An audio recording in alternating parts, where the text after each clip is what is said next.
For years, we thought this black and white footage was all there was. Film of the construction of the KOAM-TV broadcast tower, the open house that welcomed visitors, and the newfangled equipment that was about to put the area's first TV station on the air. One of the station's pioneering engineers, Jack Lawrence, shot this footage back in 1953. And that was it. We had no other film or videotape from the first 25 years or so of the TV station's history. Only still photographs showed images from the early decades of KOAM's local news, the local children's show, The Fun Club, and the musical program Melody Matinee. An entire generation's worth of local KOAM programming gone. This final episode of Melody Matinee aired in 1984. By then, the program had been on the air for 30 years, but this is the only episode that was saved on videotape. Our only tape of Fun Club was from about the same time, and only a few seconds long. Hi, kids! Graphic artist and production editor Dale Switzer has worked behind the scenes and on air at KOAM-TV since 1975. Someone wants to give us the date they were on Fun Club, and can you pull the archives of that show?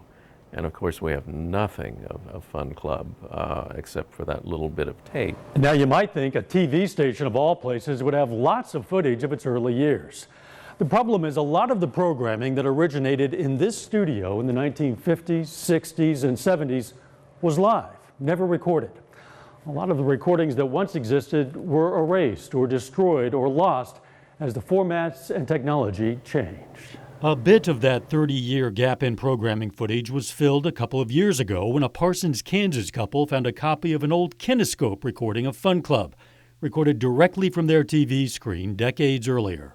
And that was the first glimpse that we had of Fun Club as it was in the 60s. It wasn't much and the quality wasn't great, but it was all we had. Then Dale got a tip that someone was offering a couple of reels of old film through eBay. One of them was marked Christmas and Fun Club, 63. Well, that caught my attention. The film canisters were labeled with a familiar name, Jack Lawrence, the engineer who shot that 1953 construction film. He was a shutterbug very early into home movies, and he was a pretty good photographer. Someone must have bought the film canisters at Jack's estate sale following his death in 2014 at age 94. The canisters apparently showed up next at a flea market and then online. Dale bought them and dusted off an old film projector. We couldn't watch for long because splices kept breaking. Bits of Fun Club, we had Melody Matinee, some news broadcasts. I was seeing things I never expected to see. Parts of programs we thought were gone forever. Behind-the-scenes shots of camera operators, our control room in action, and even KOAM Christmas parties held in the studio, all from a half-century ago. The film featured lots of startlingly young but familiar faces we thought had been lost to time. It was like an archival recording, as if you were preparing something for a museum.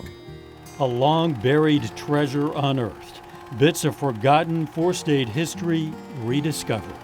The lost reels flickered to life.